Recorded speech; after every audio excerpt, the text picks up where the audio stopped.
পান্থপথ ঢাকার একটি সুন্দর চারদিক সড়ক অথবা এলাকার নাম।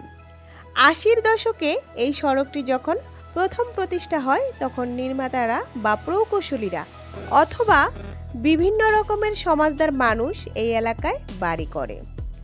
তখন পান্থপথকে কেন্দ্র করে গড়ে ওঠে বিভিন্ন রকমের রেস্তোরাঁ, আর ঢাকার শৌখিন মানুষদের আনাগোনা বেড়ে যায় পান্থপথকে কেন্দ্র করে। এরপর পান্থপথের সাথেই গড়ে ওঠে বিশাল শপিং মল বসুন্ধরা সিটি। ঠিক পান্থপথের মূল কেন্দ্র বিন্দুতে গড়ে ওঠে আধুনিক বিলাসবহুল বেশ কয়েকটি হাসপাতাল। তার মধ্যে স্কয়ার হাসপাতাল, বিআরবি, সমরিতা সহ অনেকগুলো হাসপাতাল এই পান্থপথকে কেন্দ্র করে গড়ে উঠেছে। সময়ের পরিক্রমায় এখন পান্থপথ একটি বিড়ম্বনার নাম হয়েছে। শৌখিন মানুষেরা তো দূরের কথা, প্রয়োজন অনুযায়ী মানুষ তার নিজস্ব প্রয়োজনে এখানে পান্থপথে আসতে অনেকটা এড়িয়ে চলে বা অনেকটা সংকোচবোধ করে।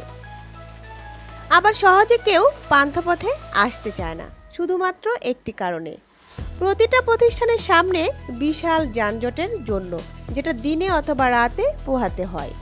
এই যানজট পোহানোর কারণে মানুষ পান্থপথকে এড়িয়ে চলে। সরজমিনে দেখা গেছে প্রত্যেকটা হাসপাতালের সামনে তাদের ইন আউট বা প্রবেশ বাইরে বের করার জন্য তারা নিজেরাই কোণ ব্যবহার করে পান্থপথের সরকারি মূল রাস্তাটিকে সংকীর্ণ করে দিয়েছে। এমনিতেই পান্থপথের রাস্তাটি বেশ প্রশস্ত নয়, তার মধ্যে হাসপাতালের নিজস্ব গাড়িগুলোকে প্রবেশ এবং বাহির করার জন্য তারা আরেকটি কোণ দিয়ে রাস্তা ডিভাইড করে দিয়েছে। এই কারণে রাস্তার সংকীর্ণতা আরও বেড়ে গিয়েছে, আর সেই কারণে যানজটের তীব্রতাও আরও কঠিন হয়ে পড়েছে।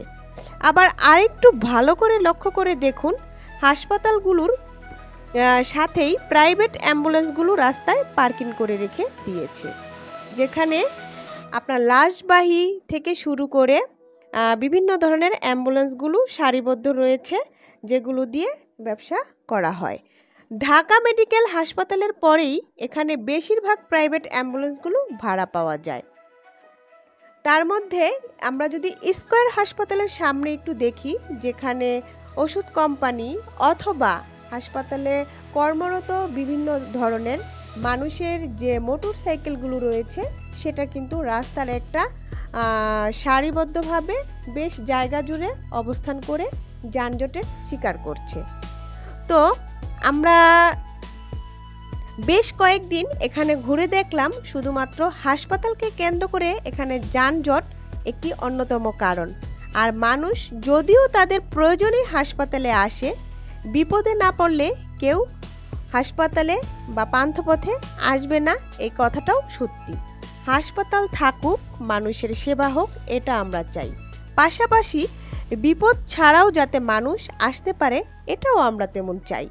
আসলে পান্থপথের সুন্দর নামের সাথে যে সুন্দর জীবনটা ছিল, সত্যি বলতে সেটা যেন কোথাও হারিয়ে গিয়েছে। আমরা সেই হারিয়ে যাওয়া সুন্দর জীবনটা আবার ফিরে আসুক, সেটাও চাই। তবে আমাদের কারো প্রতি কোনো অভিযোগ নাই। ধন্যবাদ সবাইকে। নয়নতারা নিউজ থেকে আমি উম্মে হাবিবা। আল্লাহ হাফেজ।